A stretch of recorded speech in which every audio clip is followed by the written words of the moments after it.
హల్లెలూయా. బుట్టాయిగూడెం అనే ఊరు పేరు ఇప్పటికి కూడా పెద్ద ప్రసిద్ధి ఏం కాదు. జగత్ నుండి 10 కిలోమీటర్లు ఉన్న గ్రామం. ఇప్పుడు కొంచెం మరి 94కి ఇప్పటికి తేడా ఉంటుంది కదా సహజంగానే. అప్పుడు 30 లాంగ్ ఇయర్స్ కొద్ది గొప్ప డెవలప్మెంట్ ఉంటుంది. కానీ ఇప్పటికీ అది పెద్ద ప్రసిద్ధిగాంచిన గ్రామం కాదు. కానీ 95, 96 నేను మొట్టమొదటిసారి ప్రసంగికుడిగా బయటకు వచ్చింది 96 మార్చి.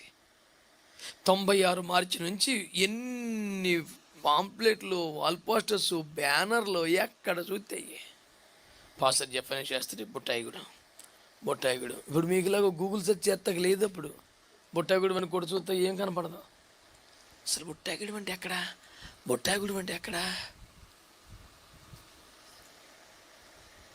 ఈడి ప్రసంగాలు ఈడి సేవ కాదు, కానీ బుట్టాయిగూడెం దేశం అని తెలిసిపోయింది రా బాబా అని వాళ్ళు. చిన్న గ్రామం అండి, ఇప్పటికే చిన్న గ్రామం అది.